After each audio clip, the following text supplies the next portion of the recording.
भाई ये लेक्चर 1 लिखने की वजह से ना मेरे बोर्ड की इतनी जगह मली गई है, अब क्या करेंगे। अच्छा जी, IAS 16, हाँ साहब IAS 16 हम पढ़ेंगे आज। FAR 1 के अंदर IAS 16 में उसने सिर्फ रिवैल्यूएशन और नोट को सिलेबस में रखा हुआ है। इसके अलावा जितना IAS 16 का पोर्शन था वो आप इंट्रो में पढ़ चुके हैं, लेकिन हम आज ही रिवैल्यूएशन से स्टार्ट नहीं कर देंगे, बल्कि मैं आपको स्टार्ट से ही लेके चलूँगा। कोई बच्चे कहीं से पढ़ के आते हैं, कोई कहीं से पढ़ के आते हैं, तो ठीक है, उस तरह से जिस तरह से बचपन में आपने पढ़ा वैसे बिल्कुल एक एक लफ्ज़ के ऊपर 10-10, 15-15 मिनट नहीं लग रहे होंगे, हाँ, लेकिन करेंगे ज़रूर हम वो सारा काम, क्योंकि एक फाउंडेशन है, ये फाउंडेशन सही होती है तो उसके ऊपर ही फिर रिवैल्यूएशन की बिल्डिंग बनेगी, उसी के ऊपर फिर हम वो नोट बनाना सीख रहे होंगे। तो मैं ये चाहूँगा कि हम सब जो है वो जो जिस तरह से भी करके आया है, हम सब के सब एक ही तरीके से क्वेश्चंस को करने लग जाएं। तो कोशिश यही होगी कि एक वीक के अंदर अंदर हम ये सारे पोर्शंस कर लें। बिल्कुल भी मैं आपको डेप्रिसिएशन का क्वेश्चन नहीं दूंगा कि चलें स्ट्रेट लाइन से मुझे डेप्रिसिएशन एक्सपेंस निकाल दें, रिड्यूसिंग बैलेंस से डेप्रिसिएशन एक्सपेंस निकाल दें, चलें अब एडिशन वाला सिंपल क्वेश्चन करते हैं। क्वेश्चन हम पहला वही करेंगे जिसके अंदर एडिशन भी होगा, डिस्पोजल भी होगा, अकाउंट्स भी बनाएंगे, जर्नल एंट्रीज भी करेंगे। पिछली क्लास ने साबित किया कि note balance sheet, income statement extracts हमसे नहीं बन सके, तो इसलिए मैं वो बात नहीं कर रहा, वो कल बना लेंगे, ठीक है। तो हम सब कुछ करेंगे, बेसिक से ही काम शुरू करेंगे, लेकिन क्वेश्चन फुल फ्लैज होगा, ठीक है। तो सारी बातों से पहले स्टार्ट में जो बात वो है डेप्रिसिएशन, कि डेप्रिसिएशन है क्या। पढ़ के आए हैं आप लोग, बताएंगे, बताना पसंद करेंगे, बोलें।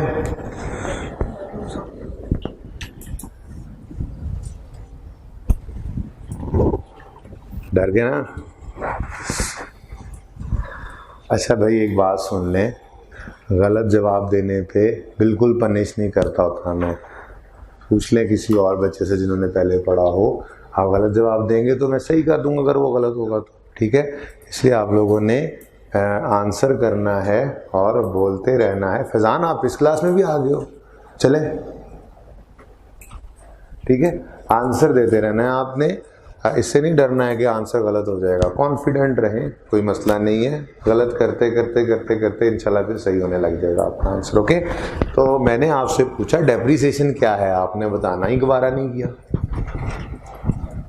बोले वो इंट्रो पढ़ के आए ना, हाँ, reduction in the value of fix asset, क्यों, ड्यू टू यूजेज। चले, ये भी बिल्कुल एक बहुत अच्छी ज़बरदस्त डेफिनेशन है भी यही किताबों में ही लिखी होती है, लेकिन थोड़ी सी हम साइंस की बात भी कर लें, अब थोड़ा सा कॉन्सेप्ट भी इसमें देख लें। लेकिन आपने एक दुकान खोली बरगद मार्केट में, नहीं हो रहा था CA, तो उस दुकान में आपने, वो दुकान जो है उसमें 12 महीने तक काम किया, 12 महीने आपने बिजली जलाई, बिजली का बिल भी जमा करवाया, आपने 12 महीने का इलेक्ट्रिसिटी एक्सपेंस नामी एक्सपेंस अपने प्रॉफिट एंड लॉस में चार्ज कर दिया। यही किया था इंट्रो में। आपने जो मुलाजिम रखे हुए थे दुकान पे, उन मुलाजिमों की 12 महीने की तनख्वाह आपने सैलरी एक्सपेंस के नाम से 12 के 12 महीनों की तनख्वाह चार्ज कर दी, ठीक है। लेकिन आपने वो दुकान जिसमें ये कारोबार शुरू किया, आपने वो दुकान 10 लाख रुपए की खरीदी थी। कितनी खरीदी थी? और आपका इरादा है कि आप इस दुकान में अगले 10 साल तक कारोबार करेंगे, ठीक है। अब क्या करें, आपने 10 लाख की दुकान खरीदी, क्या आप ये 10 लाख का 10 लाख भी एक्सपेंस में चार्ज कर दें इसी साल? देखें, इसी साल, याद रखें एसेट भी होता एक्सपेंस ही है, लेकिन मसला ये है कि एसेट एक एक जो खर्चा हमने जो कर दिया है उससे फ़ायदा सिर्फ उसी साल के ऊपर रुका हुआ नहीं होता। आपने जो दुकान खरीदी, अगले 10 साल तक आप उस दुकान में बैठ के सेल्स कर रहे हैं, इनकम्स कमाएंगे, तो अगले 10 साल तक आपको ये वाला एसेट फ़ायदा देने जा रहा है। तो मैचिंग कॉन्सेप्ट कहता है कि ये मुनासिब नहीं है कि आप सारे के सारी कॉस्ट को 10 के 10 लाख की कॉस्ट को आज ही प्रॉफिट एंड लॉस में एज एन एक्सपेंस चार्ज कर दें, बल्कि अगर आपने इस 10 लाख वाली दुकान से फ़ायदा अगले 10 साल के ऊपर लेना है तो फिर आप इसकी कॉस्ट को भी अगले 10 साल पे बांट के एक्सपेंस आउट करें। तो ये जो कॉस्ट को हम एक्सपेंस आउट कर रहे होते हैं किसी सिस्टमैटिक बेसिस के ऊपर, इसको कहते हैं डेप्रिसिएशन। बात समझ आ गई है तो हाथ खड़ा करें, नहीं समझ आई किसी को भी? सुस्तियां खत्म, ठीक है जी, बैच नया शुरू हो गया है। आज तो वो वाला दिन है जब आप इरादा करके आए सारा बैच सब कुछ पढ़ के आया करेंगे, रोज आया करेंगे, छुट्टी नहीं करेंगे, करते हैं ना। इस बैच में तो एक भी छुट्टी नहीं करेंगे, इस बैच में तो रोज का काम रोज करेंगे, कोई टेस्ट मिस नहीं करेंगे। हफ्ता 10 दिन जो कैफियत रहती है, ये उसकी बात कर रहा हूँ। तो अभी तो वो कैफियत है आपके ऊपर, नए नए ताज़ा ताज़ा जज्बात है, तो बोलें तो सही। वो गुलबर्ग कैंपस के पास ना एक स्कूल है गुंग महल, वहाँ दाखिल कराना पड़ेगा अगर बोलेंगे नहीं तो, ठीक है। तो बोलना है, अल्लाह ने ज़ुबान दी है, बोलना है, ठीक है। तो भाई मैंने आपसे कहा कि एसेट की कॉस्ट, फिक्स्ड एसेट जो होते हैं ना बेसिकली, उनसे आने वाला फ़ायदा एक आध महीने का नहीं होता, एक आध साल के अंदर अंदर नहीं होता, बल्कि अगले कई साल तक उनसे फ़ायदा हमें आया करता है। तो जब इस रिसोर्स से, इस एसेट से, फिक्स एसेट से फ़ायदा कई सालों के ऊपर आना है, तो फिर हम उसकी इस कॉस्ट को एक्सपेंस में भी कई सालों के ऊपर डिवाइड करके ही फेंकेंगे। इसको कहते हैं systematic allocation of cost. Systematic allocation है कॉस्ट की एक्सपेंसेस में, जिसको उर्फ़-ए-आम में कहा जाता है डेप्रिसिएशन। और बिल्कुल सही कहा आपने कि जो decrease in value of asset है ड्यू टू यूज। तो भाई 10 साल बाद नहीं है दुकान काबिल इस्तेमाल रहनी, तो 10 साल में उसकी हर साल आहिस्ता आहिस्ता जो वैल्यू डिक्रीज हुई है उसी को हमने एक्सपेंस आउट किया था, उसी को ही डेप्रिसिएशन कहा था, ठीक है। तो डेप्रिसिएशन क्या है? बिल्कुल आपने सही कहा, it is reduction in value of asset due to use. अच्छा जी, अब अगली बात, ये डेप्रिसिएशन जो है, ये आपने मेथड्स पढ़े थे, याद होगा, कुछ याद है? थोड़ा बहुत इंट्रो याद तो है ना, कि छुट्टियों में भूला है सब? मेथड्स ऑफ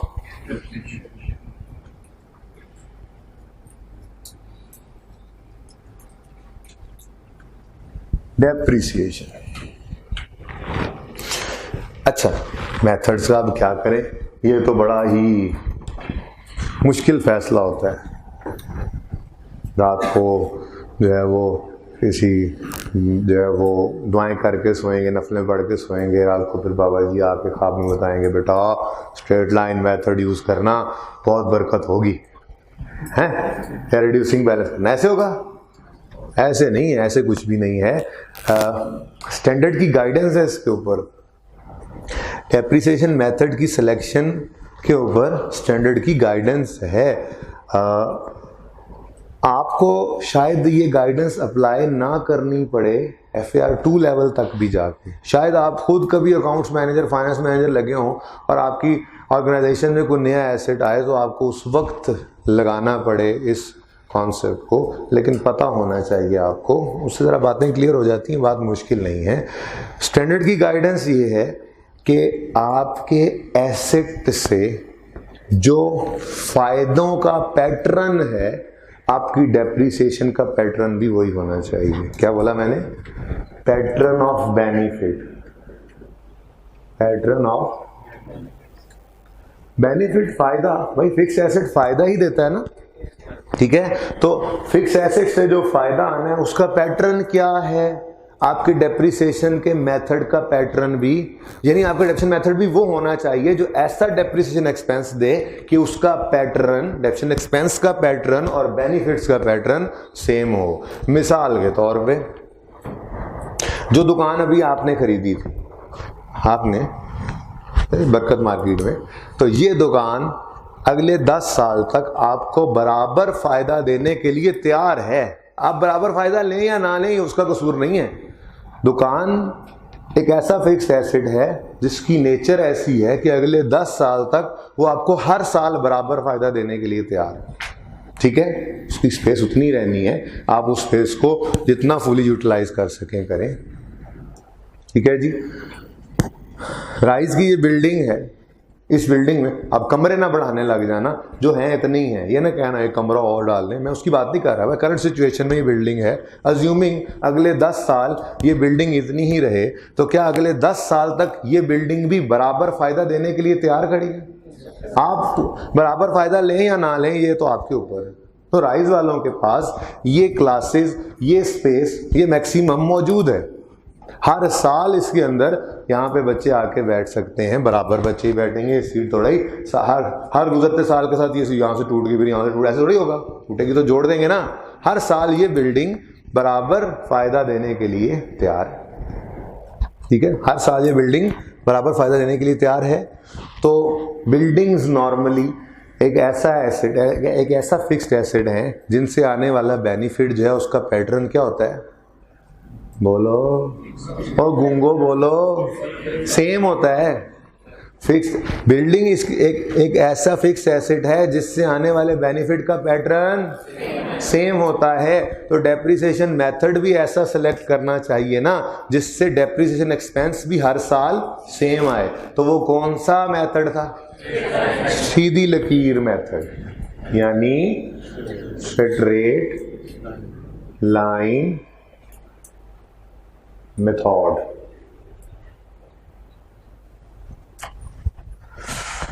हाँ जी, समझ में आती है बात। दूसरा मेथड मैं आज नहीं करवा रहा, ठीक है, लेकिन दूसरे मेथड जरा, क्योंकि मेथड की बात की थी तो जरा बात पूरी हो जाएगी, जरा ऐसी बात करते तो चले कि बाबा जी नहीं आएंगे, हमने खुद सोचना है। हमने एक प्लांट खरीद लिया, एक प्लांट खरीदा, इंस्टॉल कर दिया और वो टॉफियां बनाता है, टॉफियां। ठीक है, तो प्लांट, जिसने प्लांट बना के हमें दिया था ना, प्लांट का मैन्युफैक्चरर, उसने कहा था कि जी ये 10 लाख टॉफियां बनाने के काबिल है हर साल।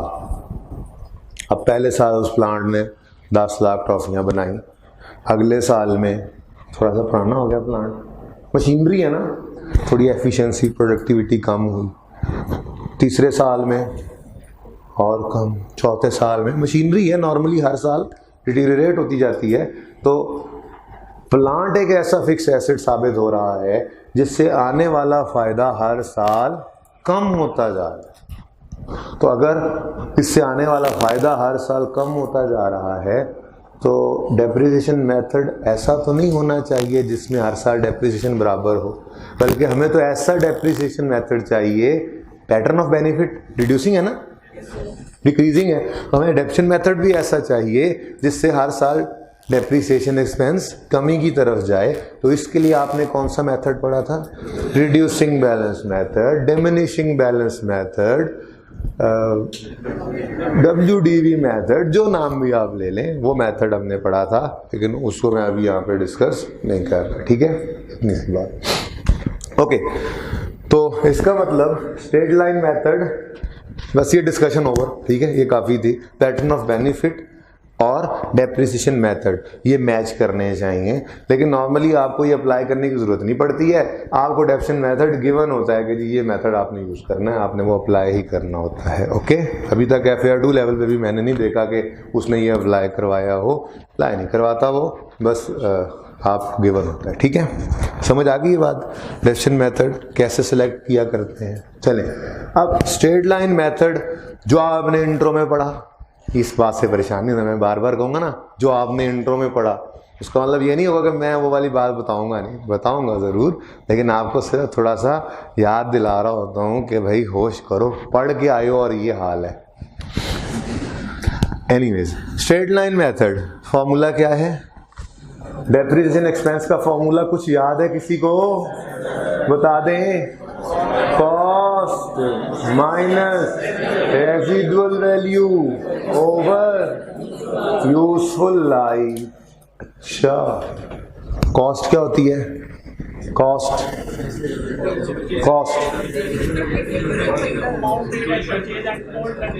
हाँ, मुश्किल वाली अंग्रेजी तो कुछ ऐसी ही है। नहीं, सही बात है, डेफिनेशन तो डेफिनेशन होती है ना, लेकिन अगर आसान बात करें तो जितने का एसेट खरीदा, कॉस्ट। ओके, रेजिडुअल वैल्यू,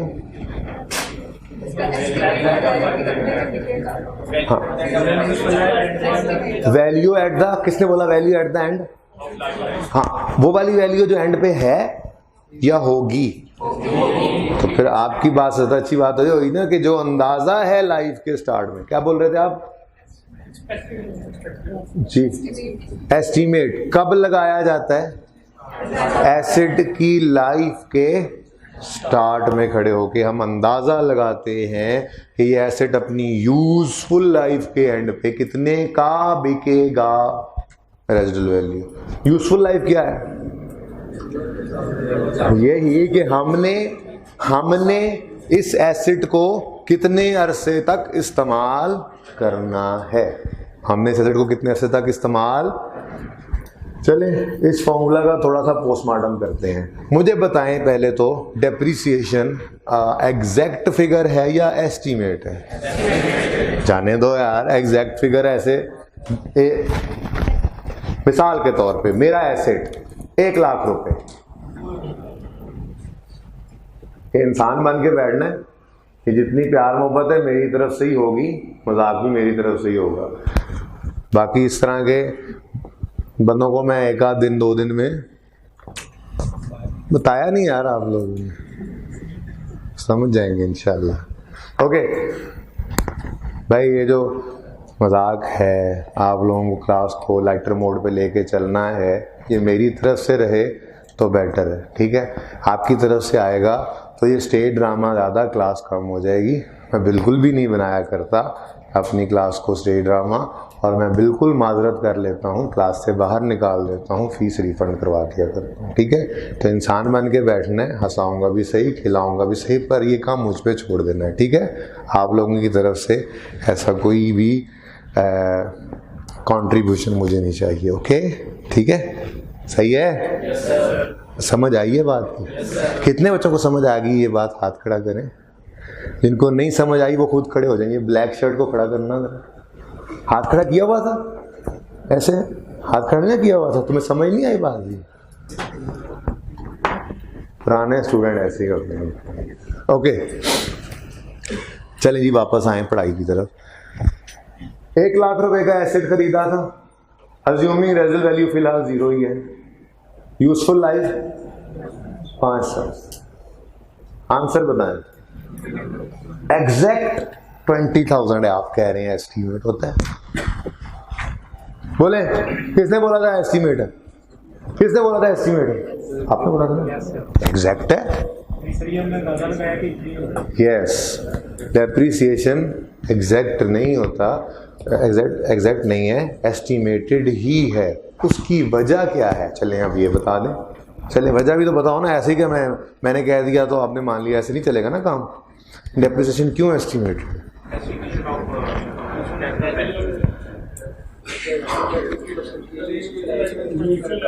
जी बिल्कुल, असल मसला पता है क्या है? ये डेप्रिसिएशन का जो फॉर्मूला है ना, इस फॉर्मूला के अंदर यूज आने वाली चीजें जो हैं काफी सारी, वो एस्टिमेटेड है। मिसाल के तौर पे cost is an estimate. Cost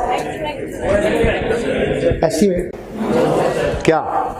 cost estimate नहीं है, बस यही एक चीज है जो एक्चुअल है। कॉस्ट बिल्कुल एक्चुअल है, लेकिन बाकी सब कुछ ही तो एस्टिमेटेड है। मिसाल के तौर पे residual value, residual value, residual value, residual value. क्या नाम है तुम्हारा? हाँ, अहमद मेरा दोस्त है, ठीक है। और भट्ट साहब क्या नाम है आपका? तलहा। अच्छा, तलहा और अहमद दोनों ने एक ही दिन एक मोटरसाइकिल शोरूम से निकलवा लिया। 70 हज़ार का जो आता है, पिछली क्लास में मैंने पूछा CD70 कितने का आता, उन्होंने मुझे बताया 70 हज़ार का, ठीक है। तो इन दोनों ने CD70 जाके ले लिया, तलहा ने और अहमद ने 70 हज़ार रुपए का, एक जैसा, एक ही कलर। एक ही दिन एक ही शोरूम से जाके लिया, ठीक है।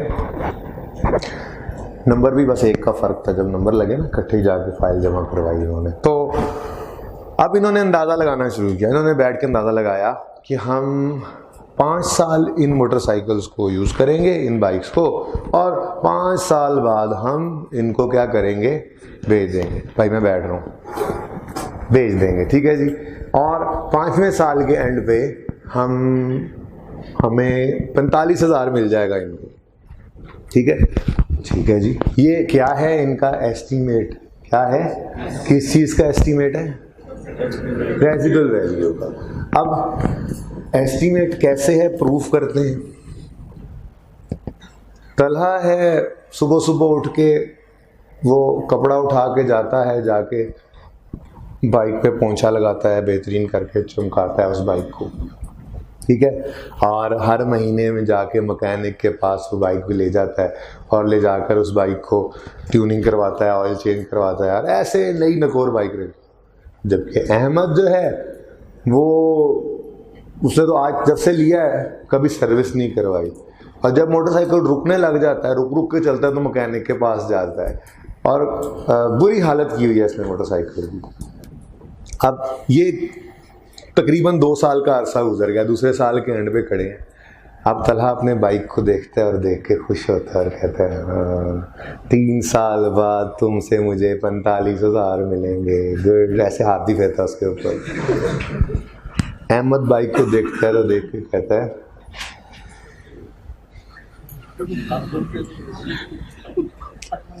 ये तो मुश्किल है कोई मुझसे 15,000 भी ले, मैंने वो हालत कर दी। एस्टीमेट था, एस्टीमेट था ना, रेजिडुअल वैल्यू एस्टीमेट था, इट मे चेंज, हो गया चेंज, देख लो। यूजफुल लाइफ ही। दूसरे साल के एंड पे तलहा क्या कह रहा है, मेरा बाइक अगले 3 साल चलेगा। अहमद क्या कह रहा है, बाइक ओ बाइक तू नहीं बचदा, एनुला और ले जाओ। बाइक की लाइफ अहमद की नज़र में 1 साल बची है, ठीक है, क्योंकि उसने वो बाइक की हालत ही बहुत बुरी कर दी है, ठीक है। तो लाइफ के स्टार्ट में एस्टीमेट क्या किया गया था, 5 साल। दूसरे साल के एंड पे तलहा का एस्टीमेट लाइफ, यूजफुल लाइफ का चेंज नहीं हुआ, अहमद का एस्टीमेट चेंज हो गया। दूसरे साल के एंड पे तलहा कह रहा है 3 साल बाइक चलेगी, अहमद कह रहा है सिर्फ 1 साल चलेगी। तो life is an useful life is an estimate, it may change during the life of an asset. 2 चीजें तो हो गई, ये तो आपको भी पता थी। अब कोई तीसरी चीज भी बताए मुझे। एक चीज और भी है इस फॉर्मूला में, एक चीज और भी है इस फॉर्मूला में, एक चीज और एस्टिमेटेड है। स्पीकिंग डेफिनेट एक्सपेंस नहीं, यूजफुल लाइफ बोल दिया भाई, 2 बार थोड़ी बोलोगे। रेजिडुअल वैल्यू भी बोल दिया, परसेंटेज, डेप्रिसिएशन मेथड खुद एक एस्टीमेट है। अभी तो आपको मैंने एक कहानी सुनाई, क्या कहानी सुनाई, पैटर्न ऑफ बेनिफिट जैसा हो मेथड भी वैसा हो, मेल खाता हो। अब हमने जो प्लांट लिया था, हमने अंदाजा लगाया था 10 साल इसे इस्तेमाल करेंगे और हर साल फायदा कम होता जाएगा, रिड्यूसिंग बैलेंस लगा दो। लेकिन 2 साल गुजरने में पता लगा ये तो जर्मन एसेट है, इसकी तो भाई जबरदस्त, ये तो कोई, इसकी तो कोई आउटपुट में कमी ही नहीं आई, ना कोई आने वाली है। इंजीनियर कह रहे हैं ये ऐसे ही चलेगा, हर साल लाख टॉफियां बना के देगा तुम्हें। जबरदस्त प्लांट मिल गया फिर तो हमें। इसका मतलब इस प्लांट से आने वाला फायदा रिड्यूसिंग तो नहीं है, स्ट्रेट लाइन हो गया। तो इसका मतलब हमने स्टार्ट ऑफ लाइफ, एसेट की लाइफ के स्टार्ट पे जो एस्टीमेट लगाया था कि ये हर साल इसका बेनिफिट कम होता जाएगा, वो तो गलत हो गया एस्टीमेट। रिड्यूसिंग बैलेंस तो नहीं बनता था, तो फिर हम किस तरह स्विच कर जाएंगे, it may change. Definition method भी एस्टीमेट है, it may change during the life of an asset. तो ये फॉर्मूला तो बातों बातों में फॉर्मूला का पोस्टमार्टम में चलें, ये बातें हो गई। चेंज इन एस्टीमेट की बात थोड़ी सी लिख लें यहीं पे कहीं पे करके, डेप्रिसिएशन के फॉर्मूला के बाद कहीं पे लिख लें। इसकी अकाउंटिंग में आज नहीं सिखाऊंगा, लेकिन इसकी डिस्कशन आपसे आज ही कर दी मैंने, ठीक है। तो लिखें, फॉलोइंग एस्टीमेट्स में change during the life of N acid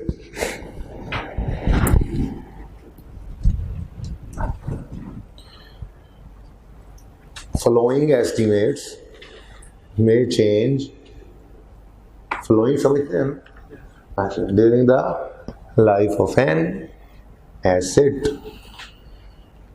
Number 1, हाँ जी बोले, सामने तो लिखा हुआ resale value. Number 2 useful life. Number 3 depreciation method. लकीर के फकीर ना बना करें, हिम्मत किया करें, खुद लिख लिया करें. शाबाश.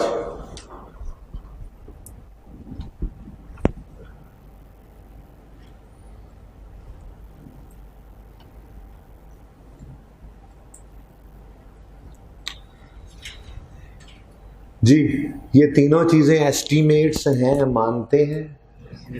और लिख लिया सबने तो बूथियां ऊपर करें.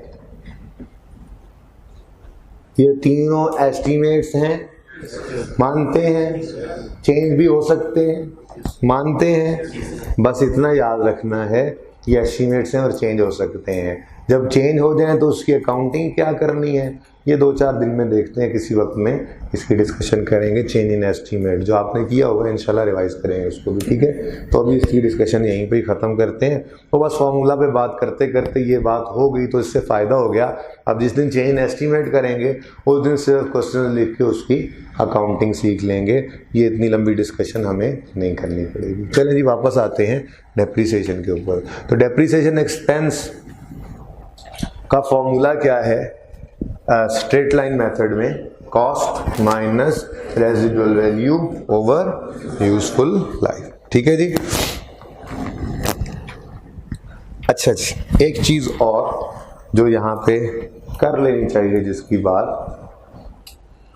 वो है यूजफुल लाइफ.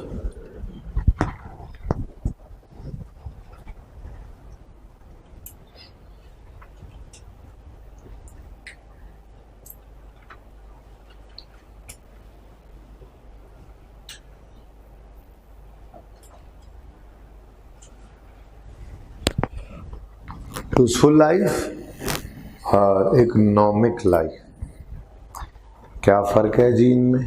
कोई फ़र्क नहीं है इनमें तो दोनों ही लाइफ है ना, कोई फ़र्क नहीं है इनमें. आपको बच्चे कह रहे हैं दिल में फ़र्क होता तो आप लिखते ना, है ना. ऐसे नहीं, लॉजिकल होना चाहिए मेरे को. जी बोलें. मेरे ख्याल में तो कोई फ़र्क नहीं है इनमें. क्या फ़र्क है?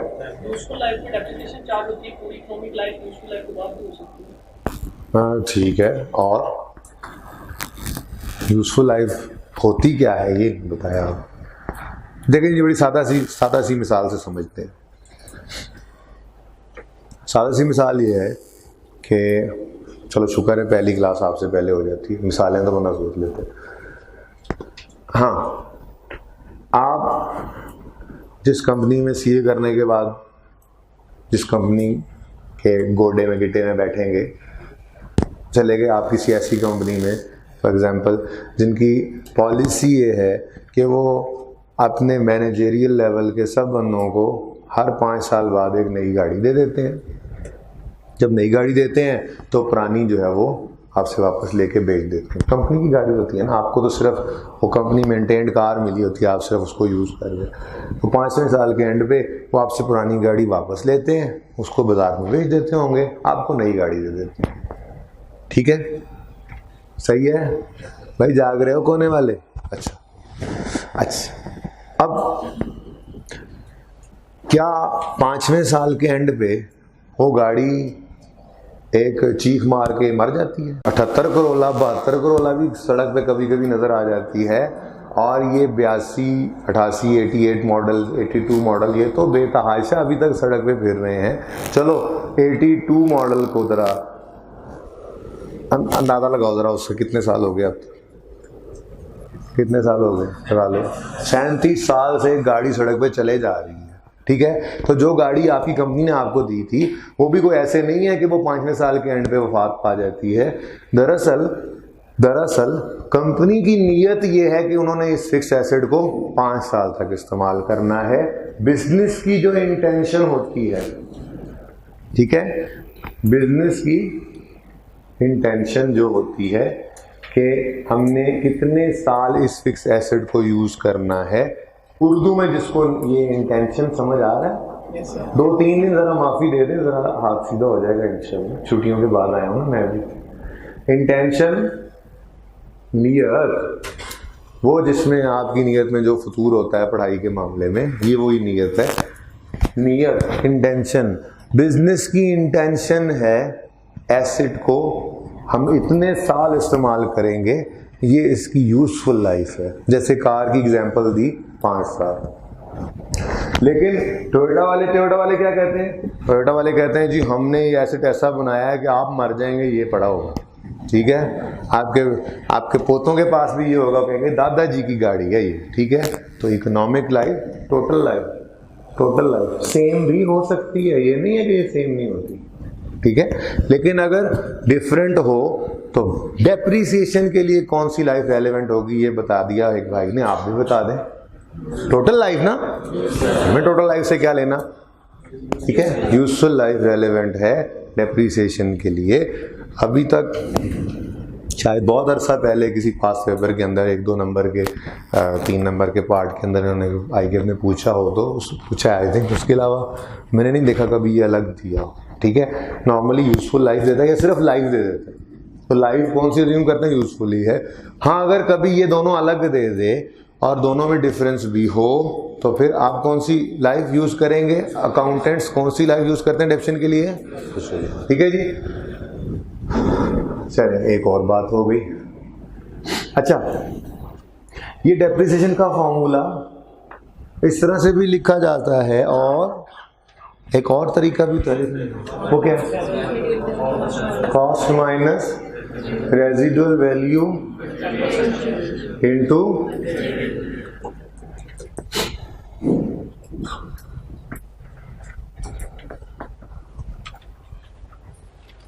जरा कैलकुलेटर निकाल लें, अगर खुदा ना खास्ता है आज आपके पास, निकाल लें कैलकुलेटर।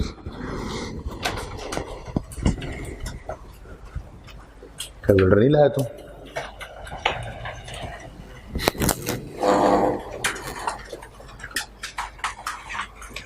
ये क्लास कितने बजे खत्म होनी है? ये कुछ दिन मुझे बताते रहना क्लास खत्म होने का, ठीक है ना। सही वाला टाइम बताना। 12 बजे खत्म होगी, 12:15 पे। तुमने सही वाला टाइम नहीं बताया मुझे,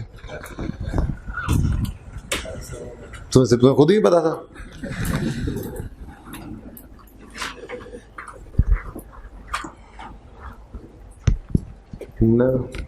कहाँ से तुम? शाबाश, ठीक है, तुम काम के बंदे हो।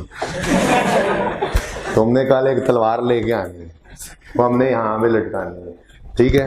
और जो बच्चा ऐसा गलत जवाब देगा ना, बस उसको दिखा के डराना है, डराना है, ठीक है। ओके, वापस आए। Cost minus into rate, calculator निकालें और लिखें 1/5 इंटू 100 भी कर ही लें, 20%। 100,000 माइनस 0 इंटू 20%, आंसर वाह जी वाह, आंसर तो सेम है। ये क्या किया मैंने अभी?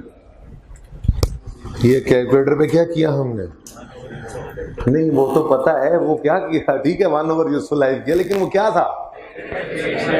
हाँ, यूजफुल लाइफ को कन्वर्ट किया रेट में। यूजफुल लाइफ को conversion of useful life into rate.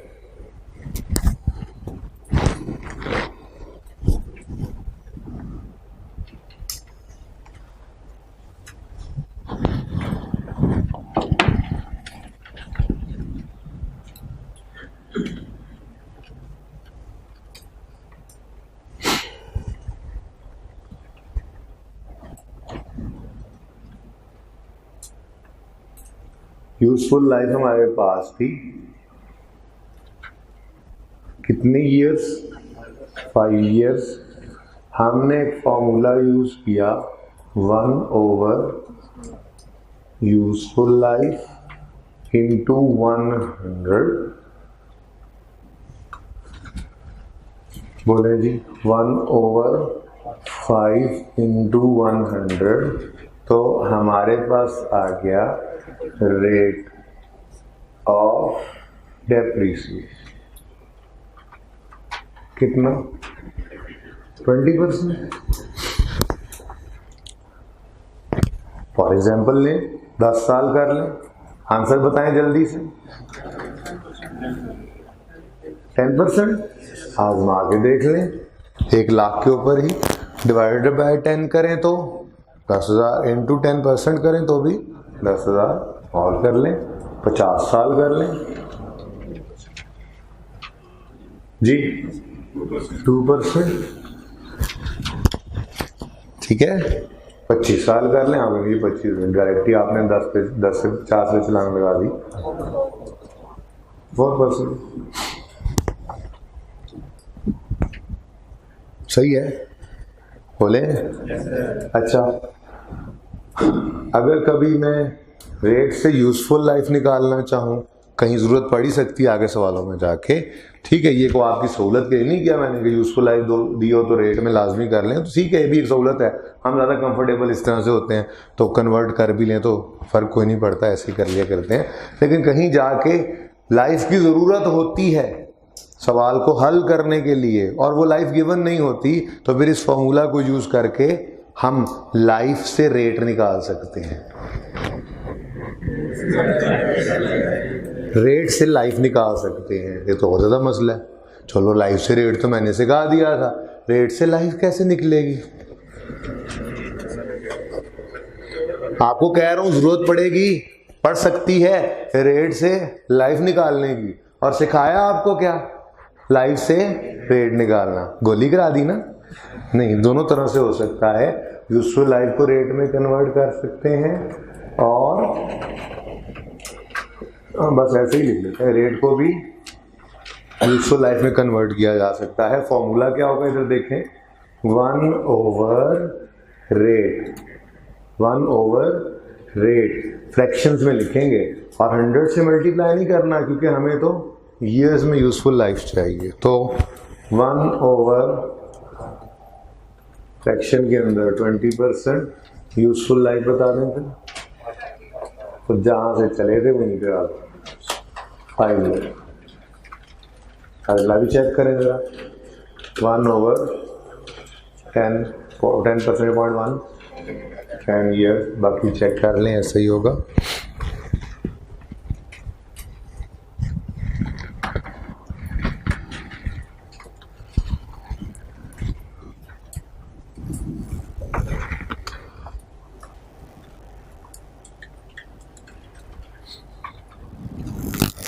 अच्छा, एक छोटी सी बात फिर नोट कर लीजिएगा, लाल वाली बात है, ज़रा अहम बात है।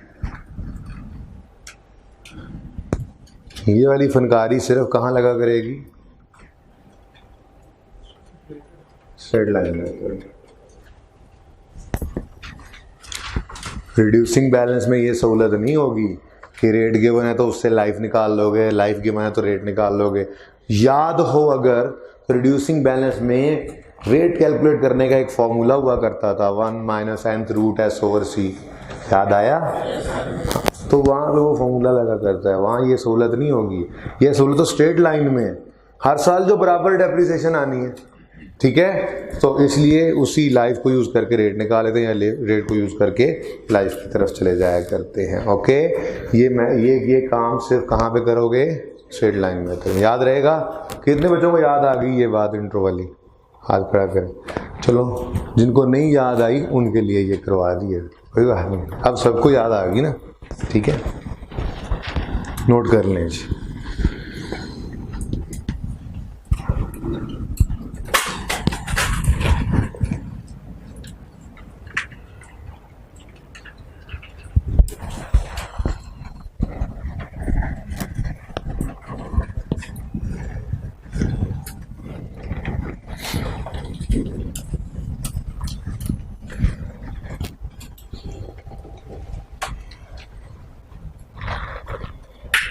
balances following balances are appearing as on 1st January 2018.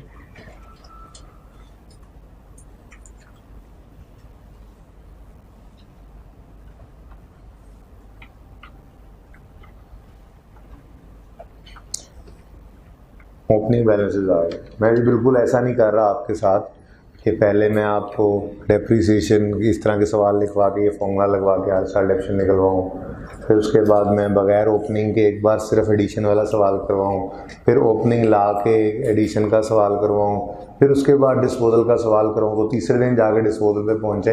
हम इंट्रो में काफ़ी तफसील से ये काम सब करके आए हैं, स्टेप्स के साथ, इन्हीं के साथ, आहिस्ता आहिस्ता। तो अब मैं चाहूँगा कि हम रिवाइज़ तो सब कर लें, लेकिन थोड़ा इफेक्टिवली करें ताकि बोरिंग ना हो जाए बिल्कुल। ठीक है, तो क्वेश्चन मैं ओपनिंग बैलेंस से स्टार्ट करूँगा, एडिशन भी होगा, डिस्पोजल भी इसी सवाल में होगा और मेथड स्ट्रेट लाइन होगा, क्लोजिंग खुद ही निकल आएगा भाई। तो following balances are appearing as on 1st January 2018। Asset account लिखें, asset account 300,000, 3 lakh. Asset account 3 lakh.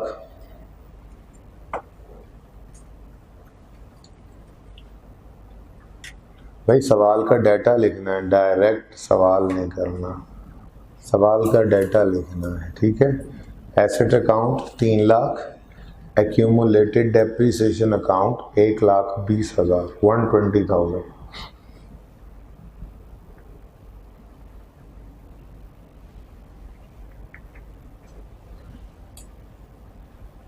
ये पॉइंट 1 हो गया, following balances are appearing. Point 2 लिखें, following additions took place, following additions took place during the year ended 31 दिसंबर 18।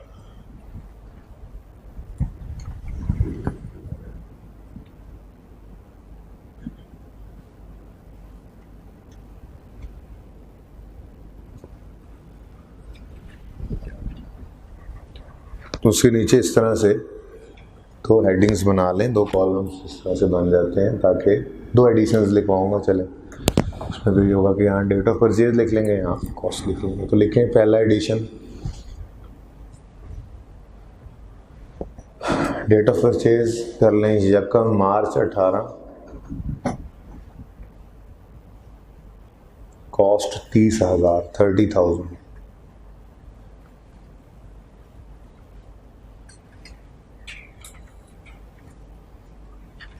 उसके बाद लिखें जी second edition 1 जून 18,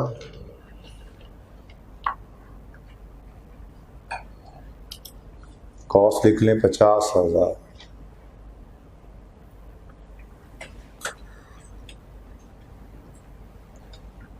दो points हो गए, पहले में ओपनिंग था, दूसरे में एडिशन। तीसरा पॉइंट लिखें,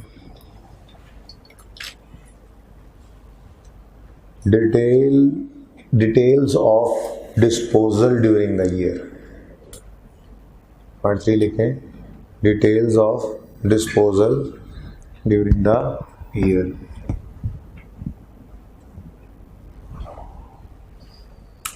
हाँ जी, एसेट जब डिस्पोज होता है, डिस्पोज होने वाले एसेट के बारे में हम क्या कुछ बता सकते हैं?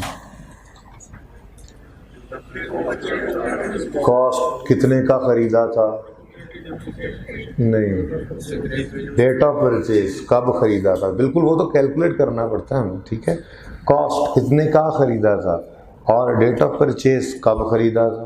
ठीक है, और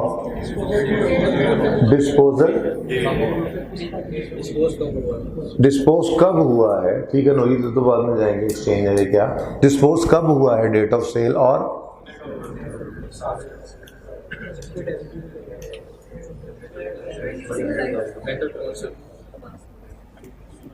छोटी बातें हैं। मैं तो मेन 4 बातें, अकाउंटेंट्स वाली तो बातें ही नहीं पूछ रहा, मैं तो एक मैंगो मैन वाली बातें पूछ रहा हूँ। एक आम आदमी अगर अपना एसिड बेचे तो वो क्या क्या बता सकता है अपने एसिड के बारे में? तो बिल्कुल डेट ऑफ परचेज, कब खरीदा था इस तो बता सकता है, बताने कब खरीदा था, कितने का खरीदा, किस दिन बेचा और कितने का बेचा, यानी सेल प्रोसीड। ये 4 बातें नॉर्मली एक आम आदमी भी बता सकता है अपने एसेट के बारे में। अकाउंटिंग तो हम करेंगे अभी थोड़ी देर में, फिलहाल तो ये 4 बातें हैं जो हमें हम बता सकते हैं। तो कौन कौन सी? Date of purchase, cost, date of sale और सेल प्रोसीड्स। इस तरह से 4 हेडिंग्स आप फिर बना लें।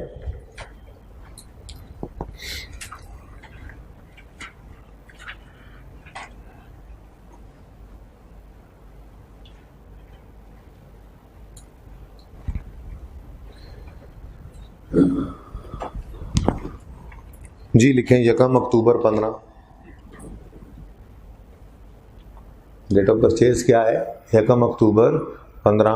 कॉस्ट है 40,000, 40,000। डेट ऑफ सेल है 30 जून 18, हमारे साल में बिक गया। सेल प्रोसीड्स कर लें 12,000। ये लिखें requirement, prepare asset account,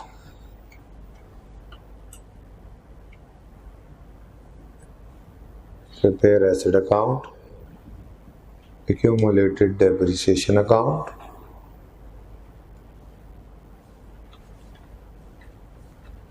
and disposal account.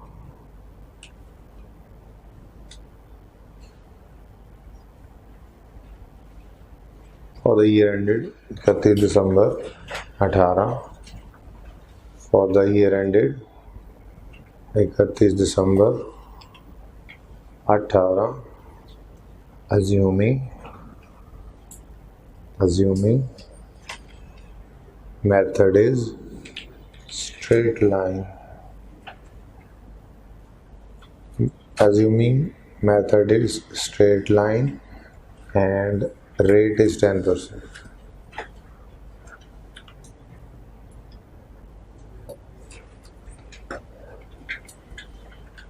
ठीक है जी, शुरू करें फिर। सवाल शुरू करें।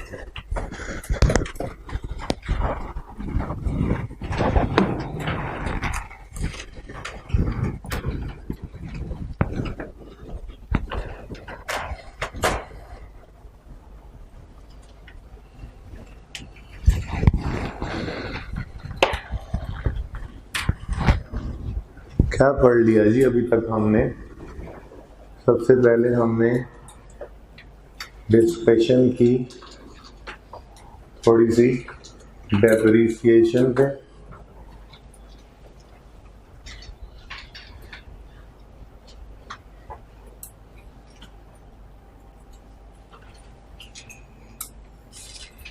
On depreciation and its methods. ऐसे ही है जी। दूसरा काम हमने क्या किया जी? Discussion of change in estimate. इसकी हम अकाउंटिंग बाद में पढ़ेंगे। तीसरी बात हमने की useful life versus economic life. पता तो है ना हमें क्लास के एंड पे कि हमने क्या कुछ पढ़ा। चौथी बात हमने क्या की? बोले conversion of useful life into rate and vice versa under straight line method. और 5वीं बात हमने क्वेश्चन लिखा है क्लास एग्जाम्पल, क्लास असाइनमेंट कह लें इसको।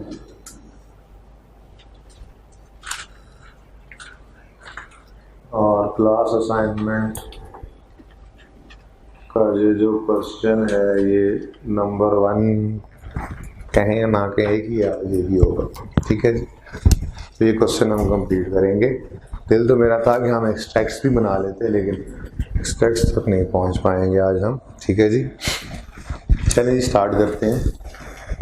एक्सट्रैक्ट तक इसलिए नहीं पहुंच सकेंगे क्योंकि मेरा दिल ये है कि मैं आज चूँकि पहला सवाल है तो आपके साथ जर्नल एंट्रीज भी डिस्कस कर जाऊँ।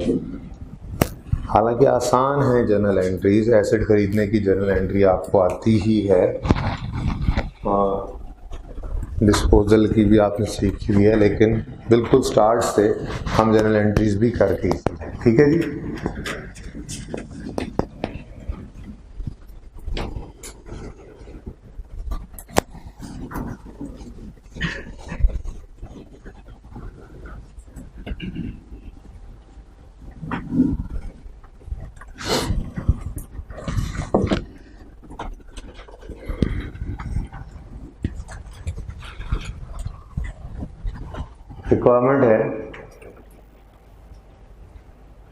रिक्वायरमेंट है बोले हैं। अच्छा वैसे क्या वजह क्या है, क्यों चुप हैं आप लोग, क्या दुख है, क्या टेंशन है, बोलते क्यों नहीं आप लोग? पहला दिन है तो पहले दिन क्या होता है? मेरा पहला दिन है, मैं चुप कर खड़ा हो जाता हूँ। मैं पूछेंगे सर क्यों नहीं पढ़ा रहे, पहला दिन है, मैं कैसे बोल सकता हूँ? फिर वैसे फजूल भी नहीं बोलना, ये तुम्हारी बात से मुझे ये लगा कि तुम कह रहे हो कि कल से मैं बोलना शुरू कर देना। बैठे मेरे हाथ के नीचे हो जी। एसेट अकाउंट और एक्डेप अकाउंट। हाँ आप नहीं लिखना एक्डेप, असल में ना मेरा पेपर पास हो गया ना FR1 में, इसलिए मैं तो लिख सकता हूँ। अच्छा आसान बात कर देता हूँ ये, अगर पर्चे में रिक्वायरमेंट हो एसेट अकाउंट और एक्यूमुलेटेड डेप्रिसिएशन अकाउंट बनाओ तो फिर ये इस तरह से एब्रीविएशन यूज़ ना किया करो। और अगर आप वर्किंग में चल रहे हो तो इसको D भी लिख दो, तो आपको कोई पूछने वाला नहीं है। वर्किंग के तो आप बादशाह हैं, ठीक है। रिक्वायरमेंट अगर उसने ये मांग लिया, नाम पूरा लिखना है, ना रिक्वायरमेंट मांगे वर्किंग हो तो कोई ज़रूरत नहीं है पूरे नाम लिखने की, नो इशू, फिर आप रिलैक्स चल सकते हैं, ओके। अच्छा जी, सबसे पहला काम क्या करेंगे? अब रिक्वायरमेंट आपके सामने है, सबसे पहला काम क्या है? सबसे पहले ओपनिंग बैलेंसेस। तो सबसे पहले तो अच्छा जर्नल एंट्रीज हम इधर कर लेते हैं, ठीक है। ज़रा नुकरे लगा देते हैं, जर्नल एंट्रीज नुकरे लगा देते हैं, समझे नहीं समझे? Journal entries for the year ended 31 दिसंबर 18 ही है ना। ले चले जी, ओपनिंग की एंट्री बताएं मुझे, बताएं ओपनिंग की क्या एंट्री होती है? क्या एंट्री होती है? ओपनिंग की कोई एंट्री नहीं होती, वो सिर्फ उस लेजर के अंदर हम ओपनिंग बैलेंस के तौर पे लिख लेते हैं। क्लोजिंग की भी कोई एंट्री नहीं होती, वो बैलेंसिंग फिगर उठा के ट्रायल में ले जाते हैं। तो ओपनिंग बैलेंसेस की कोई एंट्री नहीं करनी, बस उनको उठा के लेजर्स में लिख देते हैं। जैसे एसेट अकाउंट को ओपनिंग कितना आ रहा है? 3 लाख। अच्छा जी, 3 लाख आ रहा है एसेट अकाउंट का ओपनिंग बैलेंस। एसेट अकाउंट में क्रेडिट साइड पे लिखेंगे, डेबिट साइड पे। याद आ रहा है कि याद ही है ये? सर आप मजाक कर रहे हैं, ऐसी बातें हमसे पूछ रहे हैं ना, ये सोच रहे हैं भाई ये दरवाजे का ना कुछ करवा लो आज। अभी मेरी यहाँ पे 3री क्लास है और 3री क्लास में ही ऐसे ही हो, तो किसी को कहना है आप तो नहीं करना, ठीक है ना। कल हुआ तो तुम्हारी खैर नहीं है, ये बता। कल मेरी पहली क्लास 7:15 होगी, ये भी बता दो। 1 जनवरी 18, मतलब कि आज सही करवा के जाना है। अच्छा जी, ओहो गलत साइड पे लिख दिया। एक्यूमुलेशन का ओपनिंग भी डेबिट साइड। क्यों? एसेट की एक्यूमुलेशन है, एसेट का कॉन्ट्रा होता है ये अकाउंट। एसेट की जिद है ये अकाउंट, वो डेबिट नेचर तो ये क्रेडिट नेचर। चलिए आप कहते हैं तो मान लेता हूँ, क्रेडिट साइड पे लिख लेते हैं 1,20,000।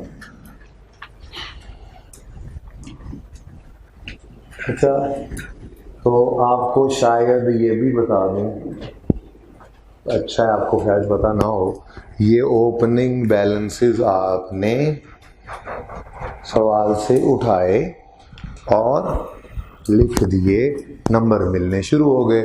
इसके भी नंबर्स हैं। ये ओपनिंग सवाल से उठा के लेजर में लिखने के भी मार्क्स हैं। अकाउंटिंग का पर्चा है बेटा, अकाउंटिंग के पर्चे में हर स्टेप पे मार्क्स मिल रहे होते हैं। तो आपने तैयार ये रहना है। ट्रेनिंग आपकी किस पे होगी?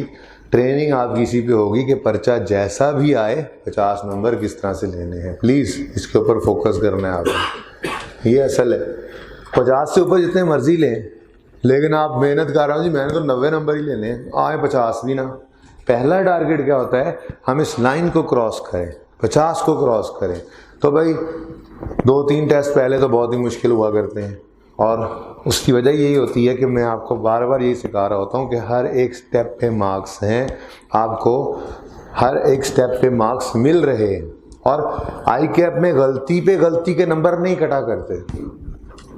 आपने इनकम स्टेटमेंट बैलेंस शीट बनाई इंट्रो में, ठीक है। इनकम स्टेटमेंट इधर आप बनाते आते थे, जो नेट प्रॉफिट आता था वो कहाँ जाता था? बैलेंस शीट में कहाँ? बोलो, कैपिटल में ऐड होता था ना। अब मुझे बताएं, प्रॉफिट एंड लॉस बनाते बनाते रेंट की और सैलरी की 2 फिगर्स आ रही थी, उनमें से वो दोनों गलत हो गई। ये इंश्योरेंस की फिगर गलत हो गई। 10 फिगर्स आ रही थी, 2 फिगर्स बीच में से गलत है। क्या आंसर सही होगा? Net profit. क्या वो नेट प्रॉफिट वहां जाएगा तो सही ऐड हो रहा होगा? लेकिन जो 2 फिगर्स गलत थी उनके नंबर यहाँ कट गए। ये गलत नेट प्रॉफिट उठा के ओपनिंग कैपिटल में ऐड करने के मार्क्स हैं, कॉन्सेप्ट के मार्क्स हैं। चाहे गलत नेट प्रॉफिट उठा के भी ऐड किया, इसके मार्क्स मिलेंगे। ये गलती पे गलती के नंबर नहीं कटा करते। तो आप लोगों को ये बात समझनी है और सीखनी है कि जैसा मर्जी पर्चा आ जाए, जैसा मर्जी सवाल आ जाए, आपने 50 नंबर लेना सीखने हैं। बात समझ आ रही है? ठीक है।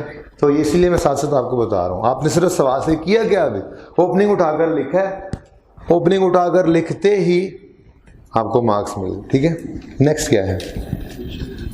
एडिशन की एंट्री मुझे तो याद नहीं है, अगर आपको याद है तो बता दें। मुझे तो नहीं याद है एडिशन, एसेट के एडिशन की एंट्री मुझे नहीं याद, सॉरी, मैं तो छुट्टियों के बाद आया हूँ। आपको याद है तो बता दें। एसेट क्या? एसेट क्या? डेबिट। और कैश? पक्की बात है। किसी को नहीं आती एंट्री तो मैं फिर समझाने के लिए तैयार हूँ। वैसे एसेट बिजनेस में बढ़ गया ना, एसेट आया तो एसेट बिजनेस में बढ़ गया ना। एसेट बढ़ने पर क्या किया जाता है? उसे डेबिट किया जाता है। ओके जी। यकम मार्च, दूर तक नजर आए मार्च, दूर दूर से लोग इस मार्च को देखने आए, इसलिए मैंने इस तरह से लिख दिया। यकम मार्च 2018। क्या एंट्री है बोलो? दूर दूर से लोग इस मार्च को देखने आए। समझ आई है? नहीं है। यकम मार्च 18। बोले बोले बोले बोले एंट्री बोले। एंट्री वाले एसेट डेबिट कैश क्रेडिट। कितने से? 30,000 और 30,000। लेंज नरेशन क्या मुसीबत है? नरेशन कोई एसेट परचेज्ड, नरेशन खत्म हो गई, एसेट परचेज शुरू हुई, खत्म हो गई। क्यों डरते हैं आप लोग इस चीजों से? नरेशन जिसने एंट्री कर ली उसलिए नरेशन क्या मसला है? कोई नरेशन ही है। एसेट ये क्या किया हुआ जी? हमने एंट्री क्या की है जरा बताना। नरेशन ना बताना है, बताओ एंट्री किसकी हुई है? हमने एसेट खरीदा है, उसकी एंट्री की है। तो यही तो मैंने कहा नरेशन है, एसेट परचेज। मुसीबत पड़ी होती है नरेशन, पता नहीं कैसे लिखेंगे, कुछ भी नहीं होता नरेशन में। तो एसेट परचेज, नरेशन खत्म, बस। अगर पर्चे में एंट्रीज मांगे तो नरेशन लिखनी है। अनलेस के वो खुद बोल्ड लेटर्स में लिख दे, जैसे कि लिख दिया करता है अक्सर, नरेशंस आर नॉट रिक्वायर्ड। अगर ना लिखे, नरेशंस लिखा करो। और नरेशंस कोई साइंस है बहुत बड़ी, आर्ट है छोटी सी। एंट्री की है, पता है आपको, अगर आपने एंट्री कर ली है तो कैसे हो सकता है कि आपको नरेशन ना आती हो। और कम से कम लिखो, मैं कह तो रहा हूं इसकी नरेशन लिखो, asset purchase, that's it, narration and. सही है, जज्बाती कर देते हैं तो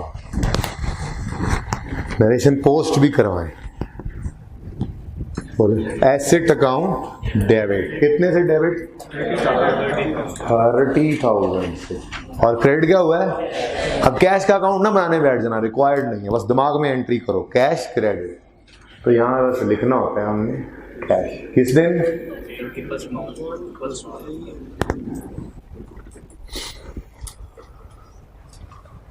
फिर क्या हुआ? फिर क्या हुआ? फिर क्या हुआ? फिर क्या हुआ? अब एडिशन दूसरा है तो एंट्री बदल जाएगी? हाँ, सेम रहेगी। अच्छा जी, यकम जून 18 में फिर एंट्री बोले ना, जो जो पास होना चाहते हैं वो एंट्री बोले। पास होने वाले बच्चे एंट्री बोले हैं, है ना? हाँ, मेरे पास है गुर। एंट्री बोलना आपका ही फायदा है, ठीक है? एंट्रीज बोलते रहोगे, कभी उम्मीद है पर्चे में भी वो एंट्रीज कर पाओगे, पासिंग की तरफ चलोगे। तो मुझे शौक नहीं है कि सुभान अल्लाह की आवाज़ बहुत आएगी तो मैं ज़्यादा जोश से जो है वो अगला मिसरा आपको सुनाऊंगा, तो ऐसी कोई बात नहीं है। आपका फ़ायदा है इसके अंदर, एंट्रीज बोला करें, ठीक है? सही है? तो सब मिलके एंट्री बोला करें, ठीक है? ओके, यकम जून 18 एंट्री बोलें प्लीज़। अभी एंट्री आसान लग रही है लेकिन आदत पड़ जाएगी एंट्रीज बोलने की। अभी आगे जा रहे हैं, सिंगल एंट्री के अंदर टॉपिक्स आ रहे हैं मुश्किल, तो उनमें वही मुश्किल नहीं है। कुछ मुश्किल है, अकाउंटिंग में कुछ मुश्किल है ही नहीं, यकीन करो, कुछ मुश्किल नहीं है। ये छुट्टी ना करना ये मुश्किल काम है, आप छुट्टी कर जाते हैं, ठीक है? टेस्ट ना देना ये मुश्किल काम, आप टेस्ट नहीं देते, है ना? मुश्किल काम आप नहीं करते थे, ठीक है? पास करना नहीं, कोई इशू नहीं, अकाउंटिंग मुश्किल नहीं है।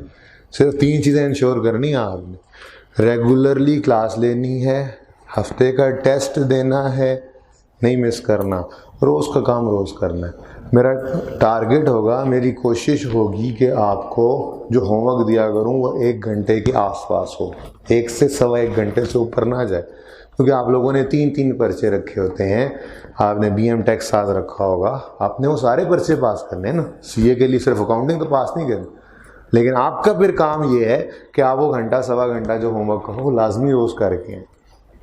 आपने जितने पर्चे रखे हुए हैं, अगर आप उन सब पर्चों को डेली घर पे 1 घंटा सवा 1 घंटा दे रहे हैं, 1 घंटा सवा घंटा दे रहे हैं, तो जितने भी पर्चे आपने रखे हुए हैं वो पास हो जाएंगे। वो 2 हैं, वो 3 हैं, या किसी ने 4 भी रखे हैं, खुदा ना खास्ता। तो अगर आप रोज़ाना सवा घंटा 1 से सवा 1 घंटा दे रहे हैं हर पेपर को, जितने आपने रखे हो, तो वो पास है। तो छुट्टी नहीं करनी, रोज़ का काम रोज़ करना है और हफ्ते में 1 टेस्ट देना है। अकाउंटिंग मुश्किल नहीं है, ठीक है? तो जैसे ये एंट्री मुश्किल नहीं है, कितनी? इसकी नरेशन क्या लिखोगे? ऐसे, ठीक है जी, बस एक पे लिख लो, दोनों पे लिखने की जरूरत नहीं है जी। यकम जून 2018 बोले।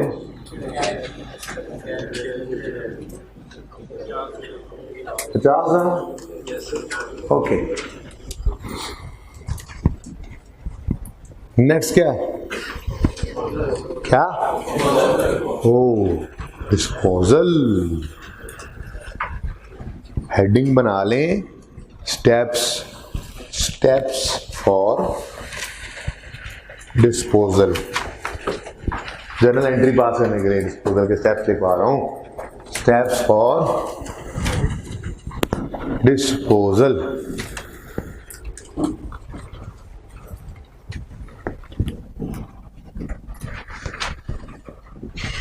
छह सात लाइनें छोड़ दें, बस यहाँ पे 6-7 लाइनें छोड़ दें, नीचे लिखना शुरू कर दें। स्ट्रेस सवाल तो खत्म, वर्किंग करनी है मैंने डेप्रिसिएशन की, तो कहीं अलग जगह पे लिखें तो बहुत बेस्ट है। 4 लाइंस लिखवानी है मैंने, यानी 4 स्टेप्स लिखवाने। अच्छा जी, मुझे ये बताएं, एसेट जब बिजनेस में तशरीफ का टोकरा लेके आया था तो हमने क्या किया था? एसेट क्या एंट्री पास की थी? Asset debit. क्यों डेबिट किया था? गुड, आपको तो बड़ी अकाउंटिंग आती है। और अगर एसेट चला जाए बिजनेस से डिस्पोजल के थ्रू, डिस्पोजल क्या है? एसेट बिजनेस से चला गया, अगर डिस्पोजल हो जाए एसेट का तो एसेट अकाउंट को क्या करेंगे? बहुत सादा बात नहीं है। अच्छा, एसेट आया था तो डेबिट हुआ था एसेट अकाउंट, एसेट गया तो क्रेडिट होगा। आया था तो किससे डेबिट हुआ? कैश से। कैश से नहीं, कॉस्ट से। ठीक है, अगर बैंक से करते तो ना करते, अगर उधार करते तो ना करते। ठीक है, कॉस्ट की बात करें जी। एसेट जब बिजनेस में आया था तो एसेट अकाउंट किससे डेबिट हुआ था? कॉस्ट से। और एसेट जब बिजनेस से जाएगा तो किससे क्रेडिट होगा? ये देखने के लिए पहले आपको देखना पड़ेगा एसेट अकाउंट किस पे बन रहा है। एसेट अकाउंट किस पे बन रहा है? ये कैसे पता चला आपको? एक्यूमुलेटेड डेप्रिसिएशन का अकाउंट अलग नजर आ रहा है। आपने इंट्रो में पढ़ा था, दोबारा पढ़ेंगे, जाहिर सी बात है, मेरी मजबूरी है। एसेट अकाउंट सॉरी डेप्रिसिएशन की entry, depreciation expense debit, asset credit भी हो सकती है। क्योंकि एसेट आपने खुद ही क्लास शुरू होते ही आपने यही बात बताई थी, डेप्रिसिएशन है क्या? Decrease in value of asset, asset की वैल्यू में कमी। तो एसेट की वैल्यू में कमी तो क्रेडिट ही होनी चाहिए एसेट अकाउंट में। बिल्कुल हो सकता है, डेप्रिसिएशन डेबिट एसेट क्रेडिट ये एंट्री बिल्कुल हो सकती है, ये सही भी है, ये करेंगे भी सही, टेस्ट भी हो जाती है इंट्रो में। ठीक है, लेकिन बेटर प्रेजेंटेशन क्या है? एसेट ये depreciation debit accumulated depreciation, asset की कॉस्ट अलग अकाउंट में रखो और उसके अंदर होने वाली कमी को, ओवर द ईयर्स जो कमी हो रही है उसको अलग अकाउंट में इकट्ठे करते रहें। बेटर प्रेजेंटेशन क्यों है? एक आध दिन में देख लेंगे इसको, फिलहाल तो टाइम कम है, क्वेश्चन कंप्लीट करने की तरफ जा रहा हूं मैं।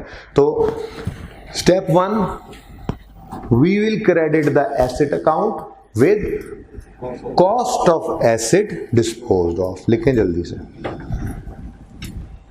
नहीं पसंद आई अंग्रेजी तो उर्दू में लिख लो। The asset account with cost of asset disposed of.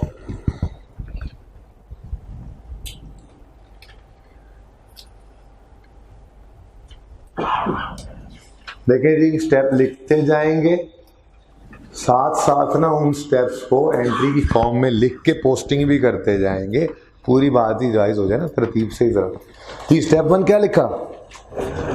We will credit the asset account with cost of asset disposed of. जरा बताएं कितनी कॉस्ट है, उसको क्या करना है, कहां से क्रेडिट करना है? एसेट अकाउंट से। लें जी, एसेट अकाउंट से क्रेडिट कर दिया, कितना? लें जी, ये स्टेप 1 है हमारा। मैं स्टेप्स को इस तरह नंबरिंग कर देता हूँ। Step 1, we will credit the asset account with cost of asset disposed of. अच्छा, यानी एसेट आया था तो एसेट अकाउंट डेबिट हुआ था, एसेट गया तो एसेट अकाउंट क्रेडिट। आया भी कॉस्ट पे था, निकाला भी कॉस्ट पे, क्योंकि इसमें पड़ी ही क्या है? कॉस्ट। ये कैसे पता चला? डेप्रिसिएशन अलग नजर आ रहा है। क्लियर? अच्छा, अब अगर एसेट जाता रहा तो उसकी डेप्रिसिएशन को भी भेज देना चाहिए। अच्छा, जब एसेट आया था उस पर डेप्रिसिएशन चार्ज की थी, जब एसेट आया था और उस पर डेप्रिसिएशन चार्ज की थी तो एंट्री क्या की थी? Depreciation expense debit accumulated depreciation. अब ये हर साल होता रहा होगा, 15 में भी 2-3 महीने के लिए हुआ होगा, 16 भी, 17 भी, अब 18 में आके ये जा रहा है।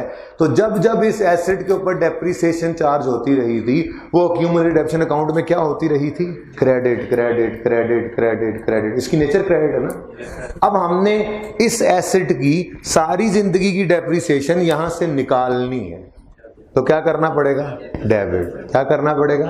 बोलो। एक्यूमुलेटेड डेप्रिसिएशन अकाउंट में अगर कोई चीज फेंकनी हो तो क्या करते हैं? हा गलत सुना ही नहीं आप लोगों ने। एक्यूमुलेटेड डेप्रिसिएशन अकाउंट में अगर कोई चीज फेंकनी हो तो क्रेडिट, और अगर कुछ निकालना हो वहां से तो डेबिट। नेचर डिफरेंट है ना, सवाल तो सुना करें। ओके, तो लिखें स्टेप 2। स्टेप 2 लिखें, we will debit, we will debit, we will debit accumulated depreciation account with, किससे डेबिट करना है जी? मरहूम की accumulated depreciation, मरहूम एसेट की तारीख पैदाइश, डेट ऑफ सेल से लेके तारीख वफात, डेट ऑफ परचेज से लेके डेट ऑफ सेल तक की सारी डेप्रिसिएशन को हम क्या कर देंगे? एक्यूमुलेटेड डेप्रिसिएशन अकाउंट में से डेबिट कर देंगे, यानी निकाल देंगे। ओके, तो we will debit the accumulated depreciation account with the accumulated depreciation of disposal, with the accumulated depreciation of disposal from date of purchase till date of sale, from DOP till DOS, short कर लिया करें। हा, ये तो calculate करना पड़ेगा, ये तो रेडीमेड फिगर नहीं है आज हमारे पास। क्या ख्याल है? वर्किंग वन करना पड़ेगी। अच्छा जी, अब बात ऐसे है कि 5-6 मिनट मैंने लेने हैं क्लास के मज़ीद, तो नहीं होमवर्क नहीं करके आना, ये करवाने दें। अब जो चीज़ें ज़रा तेज़ी में होंगी भी सही, ये हमेशा के लिए याद रख लें। जो चीज़ क्लास के एंड पे मैं चाह रहा हूँ कि यार फ़लाँ जगह तक पहुँच जाएं बच्चे, तो शायद कुछ 2-4 बातें तेज़ी में हो जाया करेंगी, तो वो अगले दिन आते ही, वैसे कोशिश तो होगी कि ऐसा ना हो, लेकिन एंड पे एक आध बात 2 बातें ऐसी हो ही जाती हैं जो पीछे तफसील से पढ़ाते वो ज़रा, वो फिर अगले दिन आते ही पहले उसके ऊपर हम टाइम लगाया करते हैं, फिर ही आगे चलते हैं। ठीक है, क्योंकि हमें कोई जल्दी नहीं है, संडेज अब नहीं है। ओके, तो एक्यूमुलेटेड डेप्रिसिएशन निकालते हैं।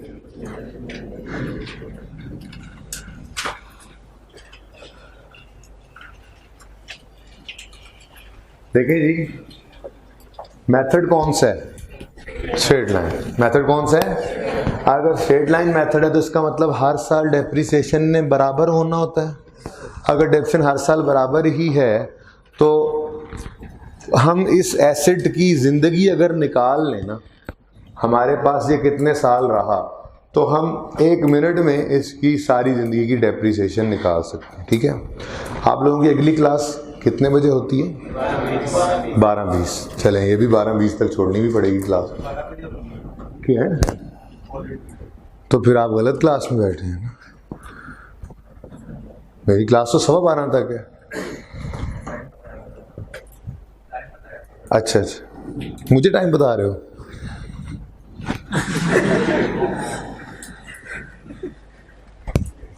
मिलना जरा किसी दिन क्लास के बाद, टाइम बताते हो मुझे जी। Date of purchase 1 October 15, date of sale 30 June 18। जल्दी लिखिए, जल्दी मैंने लिख लिया। इतनी की जल्दी होनी है, लिख जल्दी लेना है, और क्या। तरीका आसान सा है, कल प्रैक्टिस करेंगे मज़ीद, वैसे उम्मीद है आपको समझ आ जाएगी। सुनिएगा ज़रा गौर से। क्यूमुलेटिव लाइफ निकालने के लिए क्या करेंगे? सबसे पहले ईयर एंड को ज़हन में लाएंगे। ईयर एंड क्या है? 31 दिसंबर। 31 ईयर एंड को ज़हन में रखते हुए डेट ऑफ परचेज पे आएंगे और डेट ऑफ परचेज से पूछेंगे कि इस 1 अक्टूबर 15 वाले एसेट का पहला साल कब एंड हो रहा है? 31 दिसंबर 15 पे। 31 दिसंबर, तो 31 दिसंबर 15 तक ये कितने महीने चल गया? 2 मेरे ख्याल से। अच्छा ठीक है, उंगली पे गिनते हैं माशाल्लाह। 3/12। 31 दिसंबर 15 तक 3 महीने, 31 दिसंबर 16 तक, 31 दिसंबर 17 तक, 31 दिसंबर 18 तक, 31 दिसंबर 18 तक तो पहुंचा ही नहीं। आप C1 हो C2 हो? C1 हो C2 हो? मुझे पता लग गया बीच में कुछ और भी आए बैठे हैं। C2 वाले कितने बजे बैठे हैं यहाँ पे? बोले अपनी क्लास मिस हो गई और आ गए, कोई बात नहीं, खैर है यार, मैंने कुछ भी नहीं कहा, उनको वैसे ही डराया है। Okay, total life 2.75 years.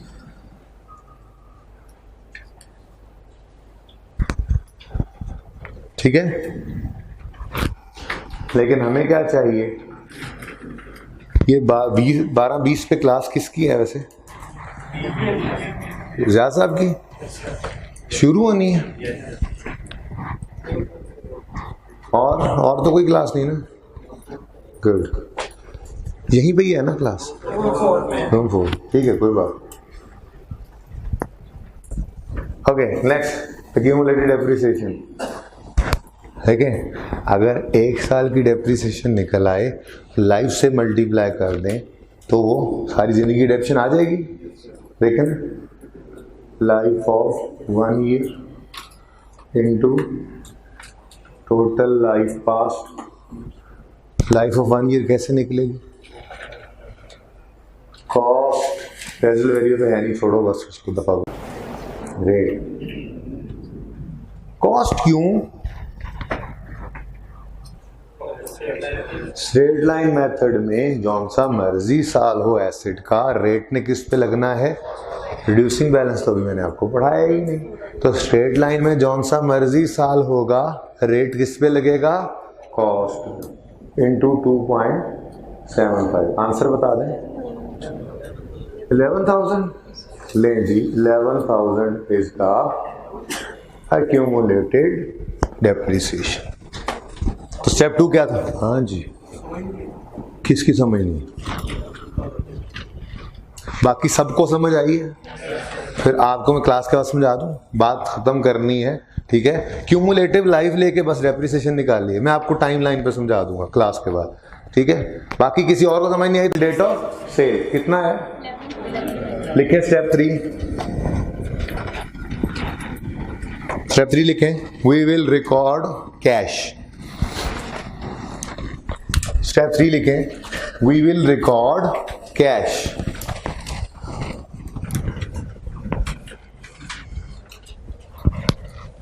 हाँ जी, एसेट बेचा है या खरीदा है? बेचा है। एसेट बेचा है तो कैश जाएगा, कैश आएगा तो क्रेडिट। श्योर? तो स्टेप 3 क्या है? We will record cash. Asset बेचा है तो कैश आया है, कैश आया तो cash debit. Cash account debit कितने से? 12,000 से। Okay,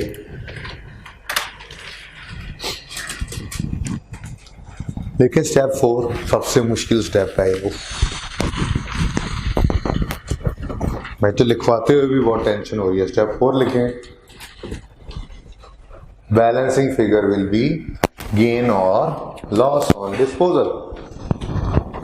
balancing figure will be gain और लॉस ऑन डिस्पोजल।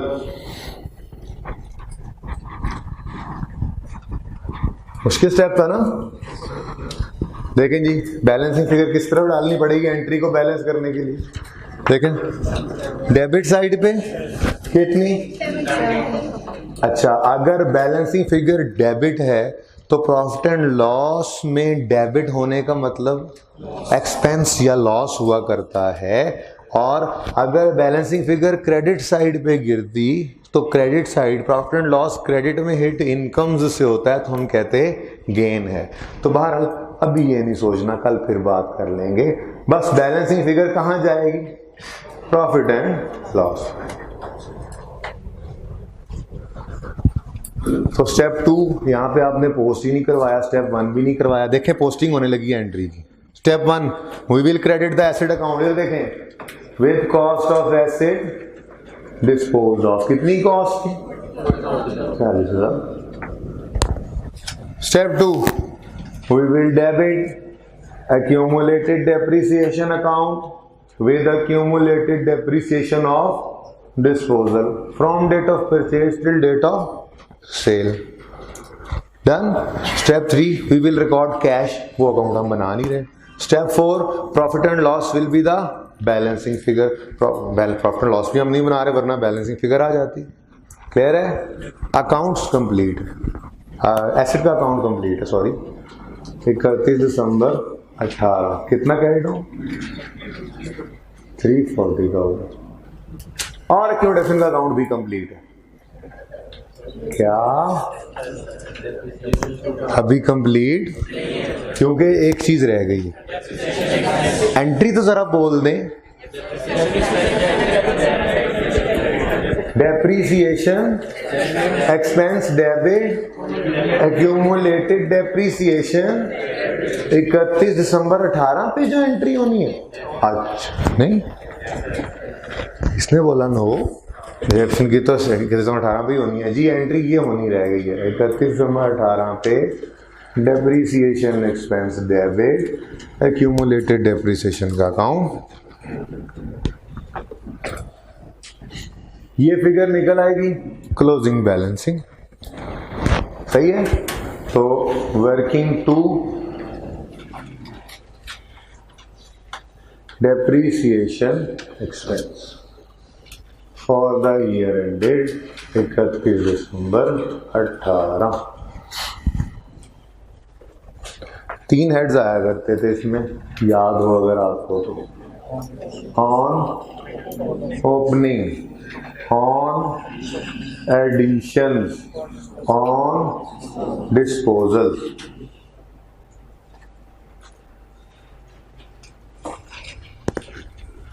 ठीक है. पहले addition disposal, very simple. Addition देख लें, इजी है, कंप्लीट घर पे कीजिएगा प्लीज जी. 30,000 का एसेट खरीदा, रेट भाई रिड्यूसिंग बैलेंस नहीं है, लेकिन कॉस्ट में से रेजिडुअल वैल्यू माइनस करने की जरूरत नहीं है नहीं, गिवन नहीं जी. 3,000 पूरा साल इस्तेमाल नहीं हुआ, ये बात तो की ही नहीं थी. जिस दिन एसेट इस्तेमाल करना शुरू करें डेप्रिसिएशन उस दिन स्टार्ट करें. जिस दिन एसेट इस्तेमाल करना बंद कर दें डेप्रिसिएशन को भी रोकना पड़ेगा. तो ये एसेट जो इस साल हमने खरीदा है ये 10 महीने इस्तेमाल हुआ या कम मार्च से आया है. कितनी डेप्रिसिएशन 20. दूसरा एसेट इनटू जी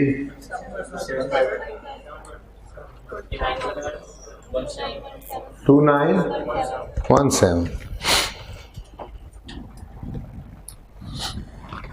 डिस्पोजल वाले एसेट की कॉस्ट क्या है? लेकिन ये तो चला गया ना, इसको तो डेप्रिशिएट ही नहीं करना. 6 महीने तो रहा हमारे पास, 6 महीने तो रहा इंटू 6 बाय कितना?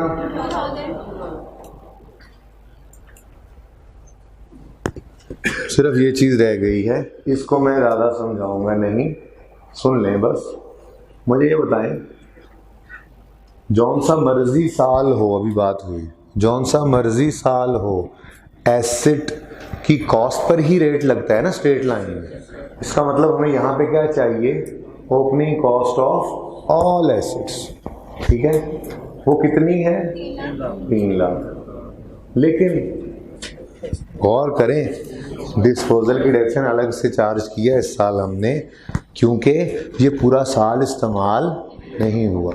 यहाँ पे ऑन ओपनिंग पे एक स्टार लगा लें. कल आते ही मुझे याद करवाइएगा, मैंने ये जुमला आपको लिखवाना है जो सिर्फ बोल रहा हूँ, अभी नहीं लिखना. वो क्या है कि यहाँ पर हम सिर्फ वो एसेट्स लेते हैं जो साल के पहले दिन से साल के आखिरी दिन तक हमारे पास मौजूद रहें. ये कल लिखवाऊंगा, याद करवाना. ओके जी. तो जो 40,000 वाला एसेट है ये पूरा साल हमारे पास रहा ही नहीं, इसको यहाँ पड़ा रहने दिया तो पूरे साल की डेप्रिसिएशन चार्ज हो जाएगी.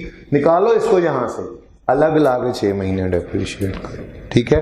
तो ऑन ओपनिंग एक्सक्लूडिंग डिस्पोजल, अगर इंट्रो को रिवाइज करवाऊं तो opening cost of all assets minus opening cost of disposal, यूं कह लें, इनटू रेट. जी कितना है रेट? 26 टोटल 417। ऐसी फिगर आ जाए तो कहते हैं शायद सवाल गलत हो गया। नहीं, ऐसा कुछ नहीं होता।